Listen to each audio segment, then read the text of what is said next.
Hi,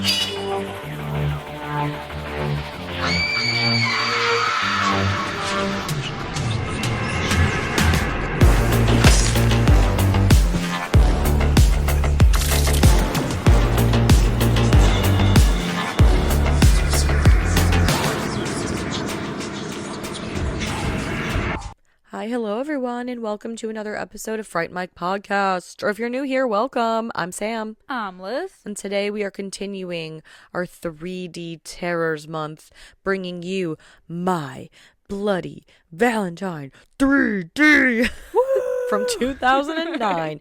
And boy, is this movie in 3D. In a remake. They threw this 3D ussy in our faces every chance they could real get. aggressively. Yeah. CGI blood. It splatters everywhere all over the camera. And now this 3D movie in particular, I feel like holds a special place in my heart. I'm sure yours as well. Because when we worked at a movie theater when we were just lowly teenagers. Lowly Teenager. I mean, this was the year we graduated high school. Oh God. I know. Remind me. Young adults, if you will. We kind of saw the reprise of 3D movies. Mm-hmm. And so I think I even mentioned this last week. The first one that we got was Journey to the Center of the Earth with Brendan Fraser. And then this was the second one. And this was huge. Like to the point where there was a woman who was banging on the door after we closed. And I was closing up the box office.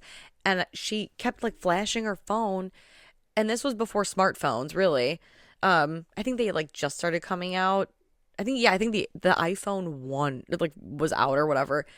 And so I thought she had like a ticket and was late, and I let her in and she's like, "You gotta let me see My Bloody Valentine." And I was like, "It's sold out." She goes, "I'll sit on the stairs. I don't care. I just drove an hour because the other theater was so." Ma'am, no. Yeah, like that was how big this movie was back then. And then so many other horror movies came out in 3D after. Saw 3D, Jaws 3. Oh, I guess for no reason other than like, oh my God, we're trying to revive 3D. Yup. Oh boy. Yup. Oh my God, this was the first, and many to come. Yeah, and but it also came in like the era of remakes. Yep. In like the earlier 2000s. Mm-hmm. Like we mentioned, Black Christmas. Mm-hmm. And Sorority Row. Thank you. I'm like and the other one. Yeah, that one. That one. Yeah, and this one I haven't watched.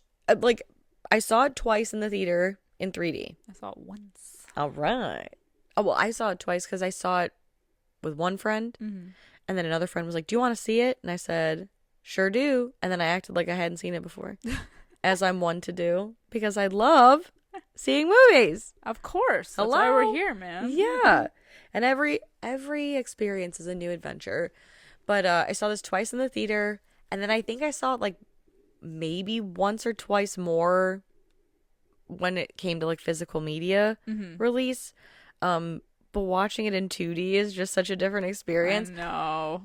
I remember really digging this movie and watching it with a more critical eye for the podcast. Well, it's got its faults. I mean, I still don't mind it. Yeah, I still don't mind it as far as like 2000s horror goes. Yeah, it's very early 2000s horror. Yeah. But I wrote, "Wow, this is so dramatic." It's so dramatic. Okay, and I know that you don't love the original. I like the original. It's so Canadian. I just love that. Yeah. I should say like it's not that I don't like the original. I just find it more boring because this is so like wild. But I saw this first. I was gonna say you saw this first. Yes. Yeah. So like going back to watch the original, it's like, oh, I get the dryer kill is kind of like a nod to the original, like the laundromat, right? Yeah. There's a few things like that. Yeah. But I think the original is like creepier, and this one is like more gory, fun, and like there's like the body count in this is insane. Yeah, like insane, and it has Jensen Ackles, and he is just like, I know, great to look at. This I think was the first thing I ever saw because I was not a Supernatural fan, and I don't know when that show premiered. So this was the first thing I ever saw him in. And then as like Supernatural started to come up in that super Hulockian era of the times. the 2010s or whatever, I was like, oh, that's the guy from Supernatural. My Bloody Valentine. Well, no, and it's funny because he was in obviously this remake, My Bloody Valentine, and Jared Padalecki, who was also in Supernatural, was in the Friday the 13th remake, arguably the better remake, but Definitely the better remake. but it's just fun because they were both in, and he was in House of Wax too. Very true. So remakes also everywhere. He was also in Cry Wolf, which is not a remake, but he was hot in it. So. I mean, yeah, Gotta mention they're it. both great looking. Yeah. Now, this has nothing to do with My Bloody Valentine, but would you rather have Jensen Ackles or Jared Padalecki? Don't ask me questions like that. The answer is Jensen Ackles. I would go Jared Padalecki. I don't know. They're both cute, though. I'd take either, honestly. Yeah.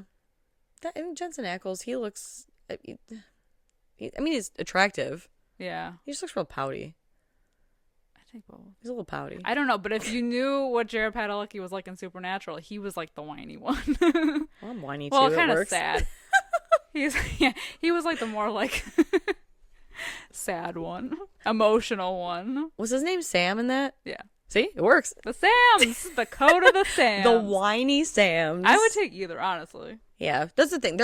Neither one of them is ugly. Yeah, both of them are great looking. So like, yeah. yeah. You know, like if I wanted one, but the other one asked me out, I'd be like, I'm honestly, not it's mad. a win. Yeah, I'm not mad. I'm still coming up me at the it's end a of the win day. in my boy. Oh boy. Oh man. So, My Bloody Valentine 3D. Let's get back to it. Let's do the scores. We're going off the rails again.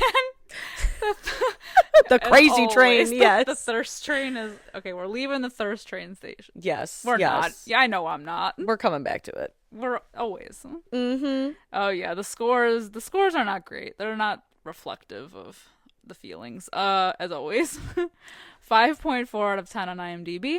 It has a surprising 62% on Rotten Tomatoes. Okay, that's pretty high. Which, may I remind you, what the hell was it? 7% what was that?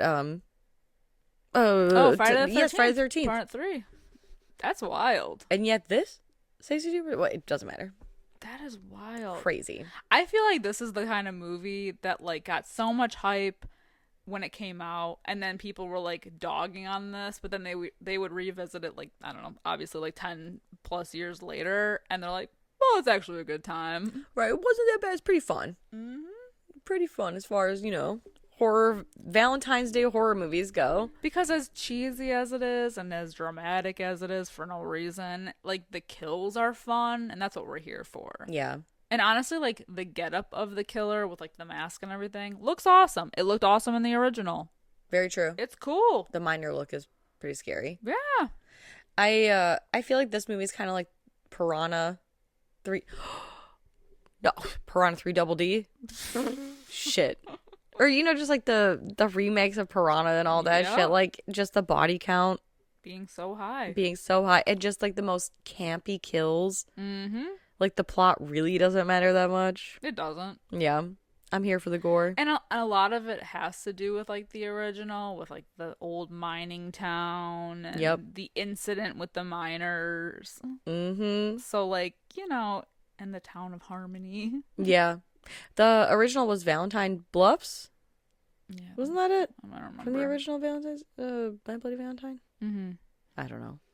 Either way, it took place on Valentine's Day. The Valentine's Day mining accident, which it was basically Jensen Ackles plays Tom Haniger, who was like the main cause of the incident. Yeah, he sucks at his job, even though sucks- his dad owns He the fell mine. asleep on the job, Homer Simpson style. Blew up Springfield. But basically, he caused the mining accident, which had like 6 men trapped for 6 days due to his error. Yeah. And when the rescue team came, they found 5 dead people, and then Harry Warden, who we saw in this, like, I feel like the first at least 10 to 20 minutes of this movie Oh, the are newspaper like, clippings? yeah, I guess our exposition all city right there. exposition, because it's like it shows, Tom is having words with Harry, and he's like, "Oh yeah, just your dad owns this mine, but you don't know how to do your job." And Tom's like, "I know how to do my job," but clearly he didn't know how to do his job. So then it was speculation like Harry Warden killed those men for the oxygen and possibly to eat them. I don't know if that was part of it, but like basically to save himself. And so they I think that he said he did it to save oxygen, but then in the original it was to eat them. oh, okay, that's where that came in. Yeah. And then somehow Tom also survived. Yeah. But so that Harry Warden is in the hospital, and he goes through them like Michael Myers style. Oh, he wakes up from like a coma like a year later after the incident and just like Slaughter. kills everyone in this hospital. Just Insane. pieces of people everywhere. It looks like the pool in Ghost Ship. It's like yeah. the body chunks floating everywhere. Yeah, which Oh. the guy on the bed, clearly a mannequin. Yeah. Yeah. Love it so much. And so the Sheriff Burke shows up, and he's like, "Oh my god!" And the most prominent thing is that especially I think it's the nurse that originally goes in. Mm-hmm. Her heart has been ripped out. Oh yeah. That's the thing. That's a big thing. Heart's getting ripped out, and eyeballs getting popped out by a pickaxe for 3D effect. For 3D effect. I love that though. I know. I mean, it was great in Friday the 13th Part 3. Very true. Very true. And so they're hunting Harry Warden. Oh yeah, Sheriff Burke, Tom Atkins, Tom motherfucking Atkins, badass. I know that's right. Not the first time he's played a cop either. He, some got it and some don't. He definitely got it. Yep. Yeah, they basically hunt down Harry Warden. Well, they're going to hunt him down because meanwhile, back at the mine, tunnel number 5, that's the hot hangout spot for high school teenagers played by 28-year-olds. Definitely. And we have oh my god, Tina, is that her name? The friend. Irene. She looks like a Tina to me. I don't know why. I kept writing Tina in my notes and having to scratch it out. Irene, who dates Axel, and then they're waiting for Sarah and Tom, who are dating. And you can tell that Axel got a thing for Sarah, but he doesn't want to say. And they show up, and it's supposed to be 1999, but everyone's dressed like it's 2009 because it was filmed in 2009. And fuck it, And who they're cares? Definitely 30. Right, no one's paying attention. And so Irene takes a picture of Sarah and Tom together. That's a big deal. That'll come back several times. This fucking photo. And they're like, let's go party in the mines. But Harry Warden comes and is attacking them. And Axel, I think, is responsible for saving Sarah and Irene. Mm-hmm. They fucking straight up leave Tom. Well, Tom doesn't go in. He's like got PTSD. He's like, I'm out on Been this a party. year, But after he hears like the commotion, that's when he goes in to try to help, and they leave his ass there. Mm-hmm. After Sarah was like, you don't have to go, I'll stay back with you. She fucking leaves in that truck after coming within a centimeter of getting her head pickaxed. And I just love like when Harry Warden, like when they discover that he's in there and he's already like killed a bunch of other people and nobody has heard anything. And like all of these like other just random kids in there are just literally body count. Yup. We never see them get killed. We just see the chunks. Except for the guy who gets it through the eye. Oh yeah, that's true. That's true. That's true. And so what's his face? Tom's about to get attacked by Harry Warden, but Tom Atkins shows up, and they do like a shootout situation where they chase him through the mines. Yeah. And then it's like 10 years later, and we still see the town. Sarah is now married to Axel. She still works at her parents' grocery store, and Axel is now the sheriff. Yeah. So like, there's the townies are still in the town, but the roles have kind of changed. And Tom, we see him standing on a hill, all mysterious, overlooking the mine. Looking moody. Looking moody. He's got that moody look down real good. He does. Like I said, pouty. He is. He's given He had that in Supernatural too. Yeah. If anyone watched House of the Dragon, he's got the Jace pout. Yeah, exactly. The best ones do. They sure fucking do. And we learn that Tom's dad passed away and Tom is selling the mine. It won't be sold till Monday. So for the time being, it's still his. I don't know what day it's supposed to be. Doesn't matter. Yeah.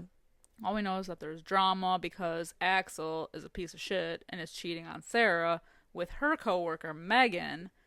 And Scumbag. They go to like a random abandoned cabin in the woods to like bone. It's his family's cabin. Oh, he looks abandoned as fuck. It does. It does. It's got like the old ass technology in it.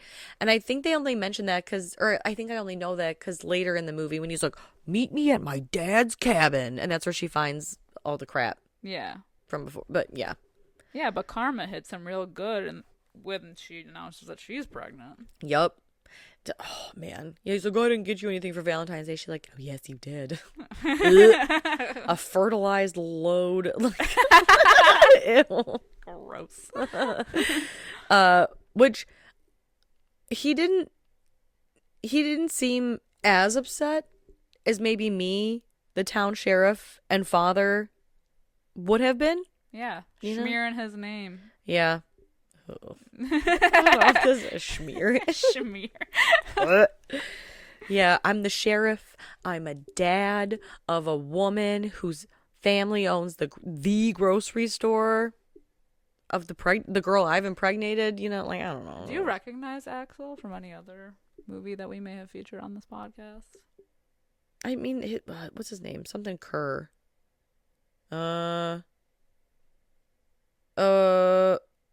Wait. Yes. Was he Hold on. Final Destination. Yes. Nailed it. Nailed it. Okay. Got it. He was the dickhead in Final Destination. What's his name? Kerr Smith? Yeah. Is that his name? Yeah. Okay, yeah. Jesus. Had to pull that out of out of nothing. The inner workings of my smooth brain. Oh my god. This is why I don't know actual smart things. Half this cast have been in other horror movies. Yeah, well, Jamie King is Sarah. I love Jamie King. She was in The Spirit, a movie that no one but me like. I've never seen it, so I can't tell you if I like it or dislike it. I just know I'll get on that. Yeah. And she was, she's in White Chicks. Mm-hmm. Love it. Yep. That's true. Love her. Love her. Yeah, and then we've already discussed Jensen Ackles at length, but I'm willing to continue. I'm always willing to discuss Jensen Ackles at length.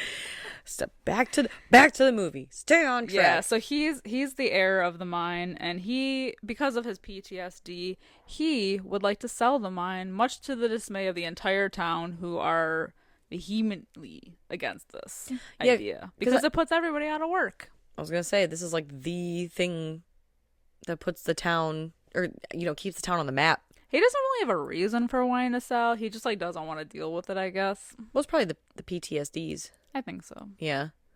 But he takes it upon himself to visit Sarah at the grocery store of her, it's like her family's grocery store.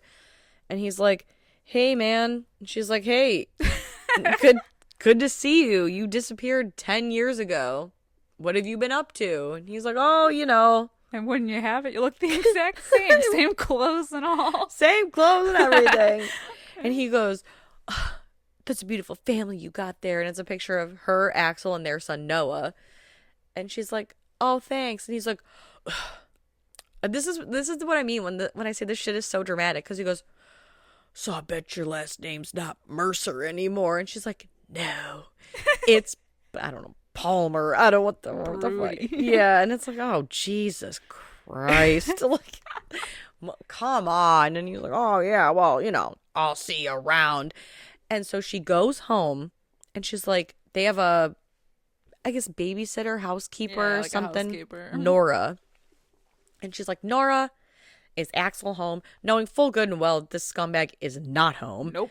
And so she's like, oh, not yet. So she goes and she pulls out this crusty, rusty box of memories and pulls out the photo from 10 years ago. The one photo they have together, apparently. Because sentimental. Because. And their friend Irene from before, she's like, oh, when they were waiting for Sarah and Tom to show up, she tells Axel, like, oh, Tom's the love of Sarah's life. And so he throws that back in her face when he finds the photo. Mm-hmm. But anyway, oh yeah, we said already, Axel finds out that he's going to be a father again. Again! Times 2. Shocking. Yep. Yeah, so Tom goes and stays at like the local motel where Irene is aggressively fucking a trucker. Yeah. While looking at herself in the mirror. Yep. And like, my God, what a sex scene, it's man. It's so long. It's so long. Enjoy the podcast, like what you hear, and you want to hear more? Well, you're in luck. We have a Patreon. That's right. If you don't know, we talk about new movies on our Patreon. We do monthly rewinds so that way you can find out what we are watching between our main episodes. Sometimes we craft spooky cocktails to match our theme of the month, and watch parties galore. So much fun over there. Head over to patreon.com/Fright Mic podcast to check that out. Again, if you want to hang out with us a little bit more, then support us over on patreon.com/Fright Mic podcast. And we'll love you forever. Okay, bye. Honestly, the fact that she stays naked for like 10 minutes in this movie is really like something that I admire. She is nude more than she is clothed in this movie. Yeah. She went all out, literally. But she looks great. She should be proud of that body and that landing strip. Yeah. As a waxer, I approve. Waxer approved. I approve this landing strip. But yeah, she's like, there must be like a mirror on the ceiling or something. Cause she's like, oh, fuck yeah. I look so good. Like, watching herself. And the trucker gives her money. And she's like, I'm not a prostitute. And he's like, yes, you are. Which I guess, like, my ego would be upset. But I'm keeping the money. It's like, I mean, obviously. Idiot. She gets like really upset. Yeah. And she... So much so that she storms outside butt-ass naked to yell at him in the parking lot. Butt-ass naked with wedges. With wedges. That are disgusting. Mm-hmm. Yeah. But it's fine because he gets his, comeuppance. Sure does. He gets them all up in his uppins. Because they come all up in his uppins. Because he goes, he basically calls Irene's bluff because she's got the gun aimed at him, and he's like, I know there's no bullets in it. She cold cocks him with it, like she throws it at him, but then when he goes to get in the truck, boom, pickaxe to the face. Love it. And then I just love too when he takes it out and it like the blood splurt at the camera. Everywhere. Amazing. Oh, and we should mention too that she was pissed that he was like recording the sex. Oh yeah, like filming it. So there's a video camera that I think he must have had, because it falls to the ground, and in the viewfinder we see Irene naked in ugly wedges running away, and then we see a man dressed in a mining outfit checking himself out in the camera. He said, shit, who is this? And the hotel manager comes out to like see what the hell is going on, and she just gets uppercut. Oh yeah, with that pickaxe. It's brutal, and she gets like electrocuted. Like, he lifts her up into the ceiling where she's like yeah. Fester Adams style. Yeah, like literally sparks it's raining down on them. And Irene's like hiding under the bed, but while this is going on, she makes the fatal mistake of going yeah. And then this was like probably one of my favorite scenes because of how just ridiculous it is. And what I'm talking about is that he discovers she's under the bed. So this miner rips the mattress off, and she just has this completely open bed frame. It's like a quilt of just open squares, and she puts herself behind it against a wall. See, I was waiting for her to get cubed. Same. And like, what the fuck? What are you protecting? Yeah. you've backed yourself literally against a wall so you can't move anywhere, and there's holes in the thing you're blocking yourself with. Mm-hmm. Idiot. God. I know. So she keeps dodging the pickaxe to the face, and he said fuck it and gets her in the gut. And the next See, that's time boring. the next time we see her, we discover that he's gut her like a fish and taken her heart. I know, but I think the cubed would have been a lot cooler. I agree, but that's a Jason Voorhees kill. Well, and there was that bed kill in Freddy versus Jason. That's what I'm That's what I'm thinking. I think they could have outdone that with this, but they chose not to do that. Mm-hmm. They chose to keep it tame, I guess. If you can call it tame. And so they get the call. I guess Sarah gets a call from Axel and is like, "Oh man, that's such a bummer. Your friend Irene, she's no longer with us. She gone, and her heart's in a box." Yeah, in a Valentine's Day box. Mm-hmm. They keep popping up in Valentine's Day boxes. And I love that they're like, okay, this has to be the works of, because they find the tape. This has to be the works of Harry Warden or a copycat killer. And then they look to the two, like the Sheriff Burke, who's like retired now, and like other guy is like Red, the other guy. Yeah. And they're like, "Are you sure you killed him?" You're positive, right? Yeah. And I just love too that oh my god, what was I gonna say? Oh my god. You could tell it's late. You could tell I've been up for way too long because you said something and I was like, oh, that reminds me, because they make some dumbass point. Anyway, it doesn't matter now. I forgot. Yeah, I just love. Oh, that's what Axel's watching this evidence tape at home. Yeah. The one that they found in the parking lot. He's watching this at home, and Sarah gets up and she's like, Axel, what are you doing? It's 2 a.m. I have to be up in 5 hours. And when she comes in the room, he's at the part of the tape where like Irene is fucking that trucker. So at 2 a.m., you walk into your husband's office and you just hear like, like clearly it's some sort of porn. And you're just like, what are you doing? Yeah. He's like, business. Yes, police business. Yes. But he's like, oh, well, I didn't realize that you got a visit from your old friend Tom today. You left this picture, this GD picture from 10 years ago, out, and she acts like he found a used condom. She's like, oh shit, I can't believe it. Well, and my favorite part about him watching the tape is the way that they it looks like fucking Photoshop, like special editing, because he's like, I'm suspicious of Tom because look, he's in the camera, like in the window of the hotel. It's ridiculous. Like somebody implanted his ass in there. Oh yeah. And I think it's the next morning, Sarah goes to open the grocery store and Tom is there and he's like, I thought we could talk before work. And she goes, I'm at work. And he goes, oh, well, figure you don't open for 15 more minutes. And so instead of just like, I assume you have to do like opening duties. If you know anything about opening a store with cash registers, do you not have to like put the money out or turn the lights on, get the music going? Mm-hmm.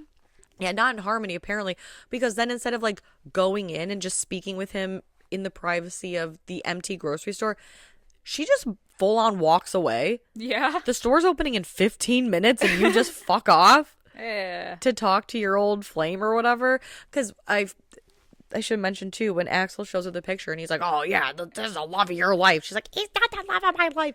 But why is he so mad? Why is he so pressed? He literally got another girl pregnant. Honestly, because he's a twat.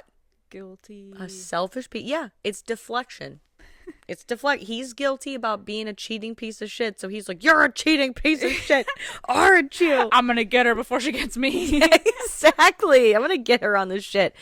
And so this conversation also very dramatic because the music is kind of like, tense. Yeah. And he's like, yeah, so what you been up to?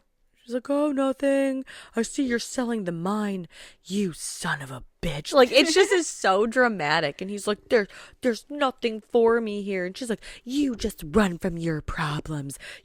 10 years it took me to get that mask out of my face. And I guess that's later on. But anyway, the sentiment's still the same. Either way, he gets beat up by like everyone at the bar the one night.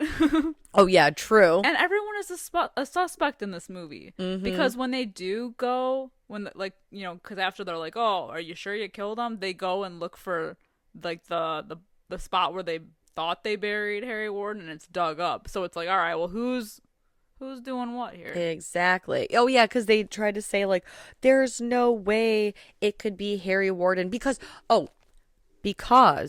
Sarah tells Tom on this very dramatic bridge walk when she's supposed to be opening the grocery store, I faced my fears. I didn't run away like you did.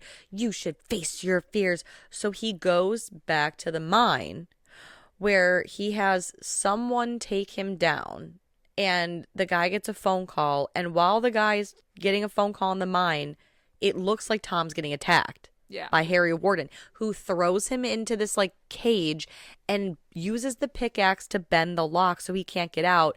So from what we can see, it looks like Tom is unfortunately forced to watch this Harry Warden guy kill the miner who took him down into the mine, and then Jensen Ackles is attacked a little bit. So when they find him, he's like, oh, this is what happened. So at the hospital, he's like, no, Harry Warden attacked me. And that's when they're like, impossible. We hunted him down, shot him, and buried him in the middle of nowhere like a dog. Better than he deserved. And so it has to be a copycat. Exactly. And so when they go out the next day and they see that would you look at that? The grave's been dug up. So maybe it is Harry Warden. It's like a whole wild goose chase now. Yeah. And what is this? The next scene is like the grocery store, right? Yeah, the grocery store chase, because Sarah and Megan, this trifling ass hoe, she still doesn't know that this girl is, shacking up with her man. And pregnant with his kid. Right. Real not a lot of harmony happening. In harmony. But I digress. Yeah, they're opening the grocery store for the day, and no, they're closing it down. They're closing the grocery store down for the day, and that's when Axel shows up, and after they're getting chased by the killer. Mm-hmm. But Axel shows up randomly at the last second. It's so weird too, because Jensen Ackles also at some point during this is seen going into the woods to find Axel's cabin with like the Valentine's Day card from Megan. It says like, be mine forever with the hearts or whatever. And so that's going on over there. They're getting chased through the grocery store. It's just Megan and Sarah. But before, like literally seconds before the chase, I think Megan was going to tell Sarah, because she's like, oh, so you used to date Tom and now you're dating Axel? And she's like, oh yeah, he was there for me. And she goes, he's not there for you now. If Harry, quote unquote, Harry Warden didn't show up, if this miner didn't show up and like start fucking with their shit, what was her big plan? Was she going to be like, your husband's fucking me and I'm going to have his child? Like, you're employed by this woman. You're going to lose your job. Yeah, and you're going to be known as the town whore. Mm-hmm. And your baby marked with a scarlet A for asshole. I don't know. Like, I know it's not the kid's fault how he was conceived, but you know what I mean? Well, it's a small town. I mean, it's not a problem for much longer, because at the end of this scene, they find Megan's dead body. Yeah, woof. And like you said, Axel shows up mysteriously. Oh, that happens a couple times where people just randomly show up for no reason. And wouldn't you know how convenient that this little problem that he had, the B-A-B-Y, real cleared up. She fucking knew, though. Yeah. Well, it's interesting because she employs this girl. This girl, Megan, lies to her in the beginning of the movie. He's like, I have a doctor's appointment. Can I be late for work? And Sarah's like, oh my God, take your time. She's fucking her husband. Yeah, and she knows about it. Yeah. You find out that she knew about it. But like, wild. But now here's my question. did she? Because she does allude to it. She's like, I'm not an idiot, like Well. the minor was right. I'm like, okay. The, the minor was trying to get to you through Megan, and he's like, well, that has nothing to do with me. And she's like, doesn't it though? But then later on, she seems kind of shocked when she finds the Valentine. I guess like more so it's the boxes. Yeah. But she still seems like a little like butthurt with the card. Yeah, It says like from it's Megan. it's a gentle reminder. Yeah, that your husband's a piece of shit. Yep. Yeah, but so Megan, her heart is laying in her like crotch, I guess. What's left of it? Yeah. And then above her dead body it says, be mine forever, mimicking the card that she gave to Axel earlier. Interesting. Meanwhile, at their house, the poor housekeeper, who didn't deserve this. Not at all. She's literally folding people's dirty fucking clothes. Yeah, Well, dirty underwear. Yeah. Gets killed by Harry Ward. He just enters the house. No one notices. Mm-hmm. She gets killed by him and stuffed in the dryer, an homage from the original, which was such a great scene. Brutal as fuck. Pretty good. And I love too how like they have a cop stationed outside their house to protect their son Noah. Well, Harry Warden gets in, and then this cop, not paying attention, is spooked by Sheriff Burke, who pops up, and he just is like, he's in the house. Also pops up out of nowhere. How did you know that? How did you know that, sir? That's suspicious. I channel that Cardi B thing constantly. Like, that's suspicious. Yeah. That's weird. Because how did he know to go there? Exactly. But it doesn't even matter because the way that this next scene unfolds is just something that I am speechless. I am without speech. One of the best kills of the movie. It's so good. If you could have only seen this in 3D. In 3D. Bitch. My DVD has 3D glasses. Yes. That came with it. I love that. Iconic. So good. Because he's attacked on the front porch. Oh, it's so good. He gets the pickaxe through the jaw. And then the jaw is ripped off. At the camera. At the camera. Chunks, blood flying everywhere. In my face. In my face. Oh, shit. And then inside, we see that lady cop. She finds the cooked body in the dryer. Incredible stuff. Incredible stuff. It's the teeth for me and the shrunken lips. Because the kid is still there. Never gonna recover from this. God, no. And I have yet to find. Well, no, that's not true.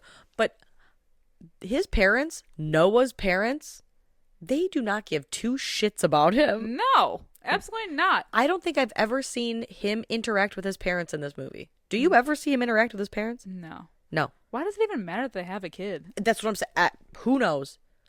And let's talk about Noah and Nora. The housekeeper's name was Nora. I was like, who? Yeah, exactly. Yeah, Noah and Nora. That's some good writing there. Cute. I know. But anyway, Sarah is in the hospital because her arm got cut by the pickaxe during the attack at the grocery store. I love the collusion happening here because it's like at this point Tom is there again because he's always there, lurking, and he's like, Sarah, I gotta talk to you. I think Axel's the killer. Yeah, I think your husband's behind this, and I have the proof. All right, cool. Take me to the proof. And so then he takes her to the proof. But he's being real weird. Oh, he's doing it. I mean, he's being real weird this whole movie. Let's be honest. True. Honestly, very flighty. And while he is explaining the fact, like, yes, and if you look at this PowerPoint presentation of my Axel, it's suspicious as fuck, she gets a call from Axel saying, don't trust Tom. He's been in like a mental institution for the past 7-8 years.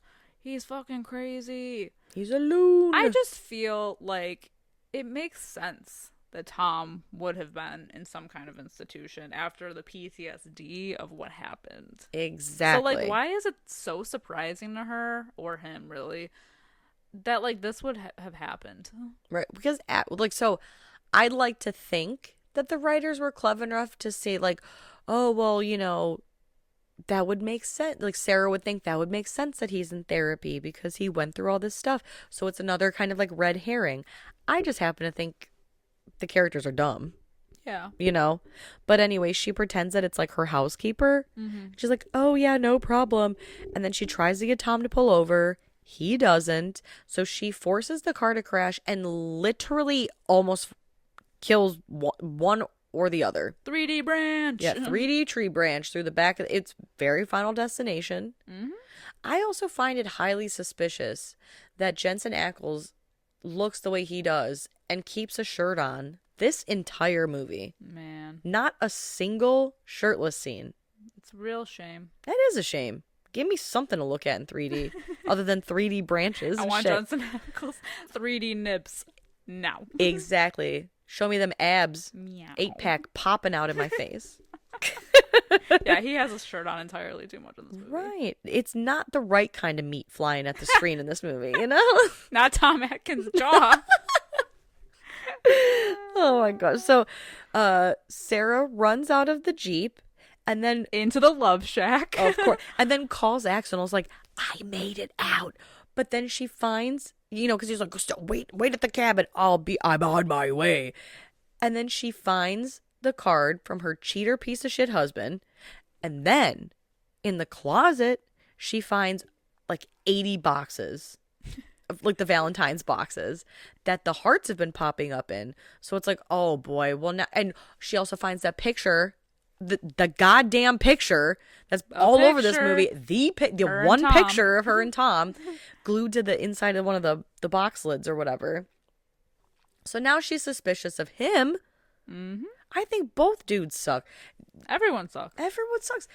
Axel was right because so all of a sudden the miner shows up chasing after Sarah, chases her down into the mines where suddenly her husband pops up again, somehow avoiding the miner, right?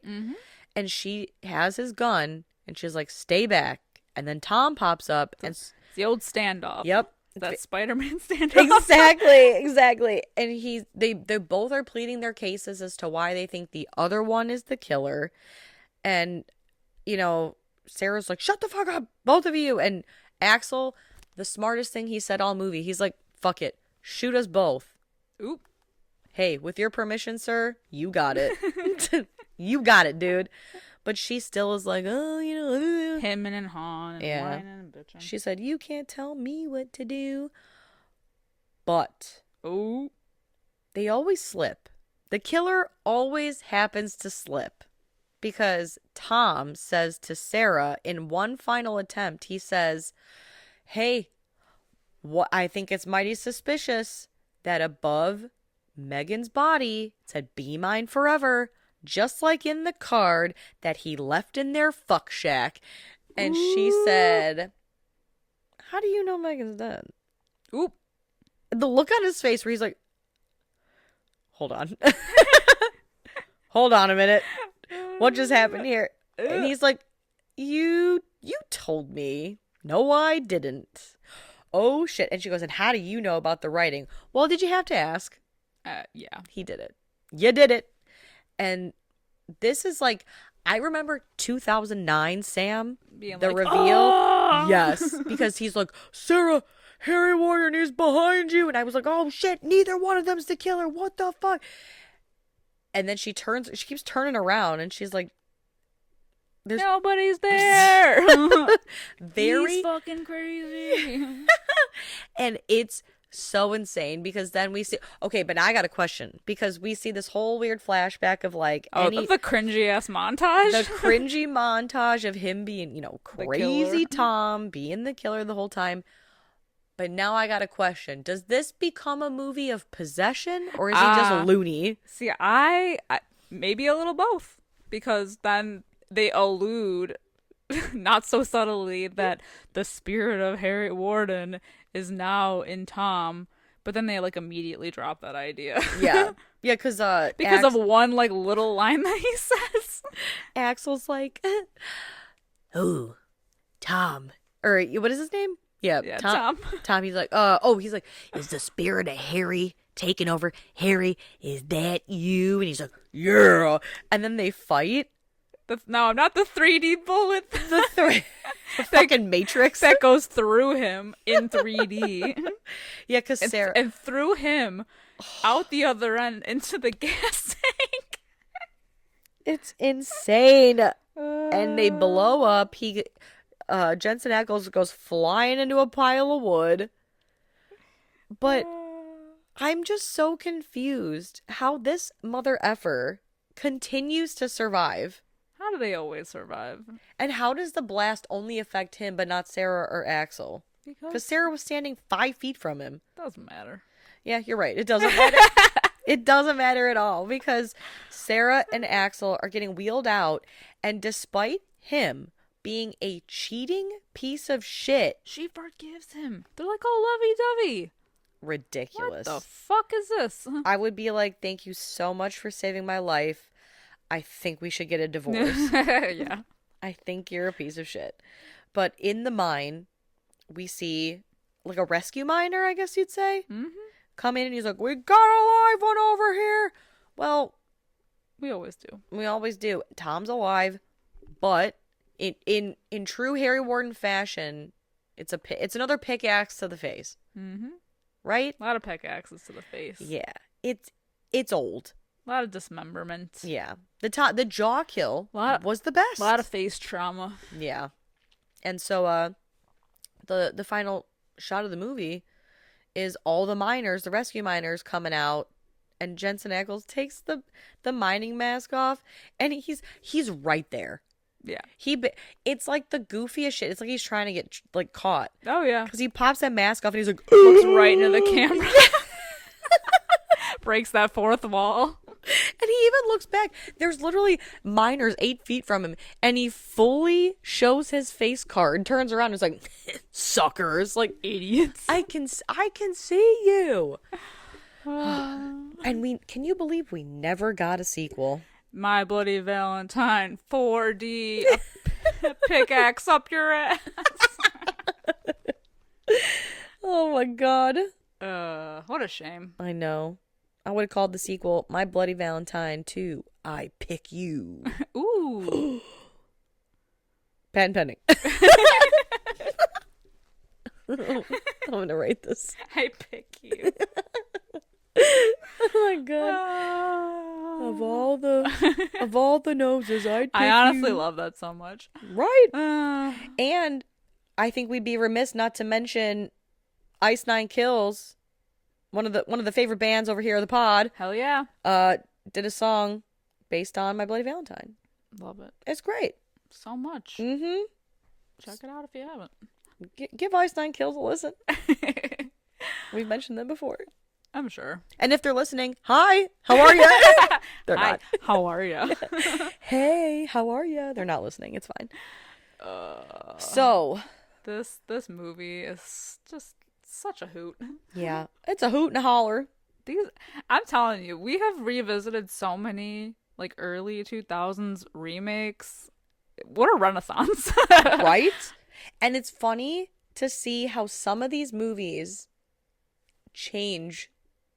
Like my heart changes, you know? Yeah. Like memory has made them so much better.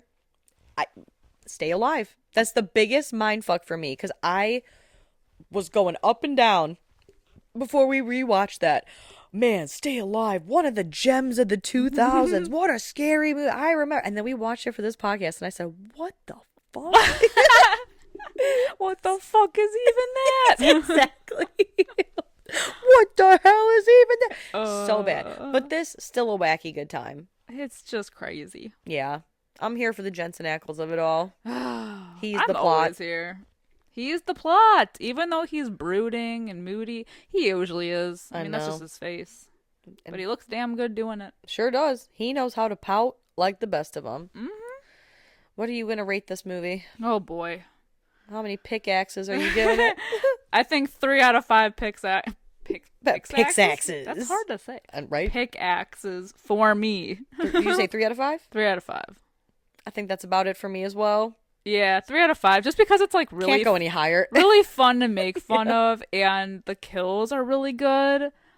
Even though a lot of them are just like CG fests, it's Yeah. just we didn't even talk about that girl that got hit like half dismembered in the beginning with the shovel, and her Oh. face just like slides down in the most CG way possible. I feel like there was a very similar kill to that in a different movie that we've covered on the podcast. Probably.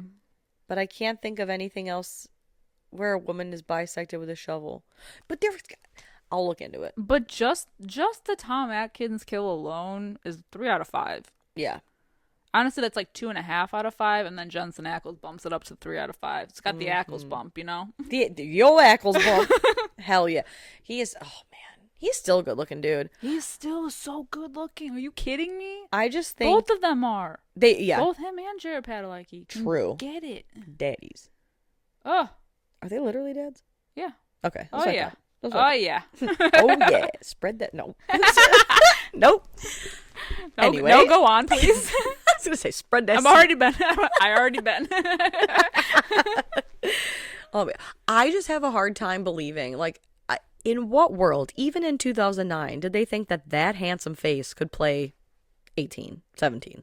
I don't know. He does have like a little bit of a baby face, but But he's got a brick head. he's brooding. Yeah, he's ginormous. He is. He's like a 20-year senior. Mm. You know what I mean? Mm-hmm. Anyway, doesn't matter. What is your rating? Did you say 3 out of your 5, rating? yeah. Okay, 3 out of 5. I'll give it 3 out of 5 bloody hearts in a box. I got distracted trying to say pickaxe. I gave it 3 out of 5 photos of Sarah and Tom. 3 out of 5 jaws at the camera. Oh man, these are just our opinions, of course, on My Bloody Valentine 3D from 2009. Let us know what you guys think of this movie. If you haven't seen it and you're interested, guess what? It's for free on Tubi. Lucky you. Give it a watch. Hit us up on our Discord. Let's chat about it over there. You guys know where to find us. And if you don't, we're on all socials at Fright Mic Podcast. Also, if you've got some time and you want to be kind and give us a little heart in a box, it's for free. Give us a 5-star review, a nice little comment anywhere that you can. We'd greatly appreciate it. Gets us out there to more Fright fans like yourself. And until next time, I'm Sam. Liz. Rest in peace.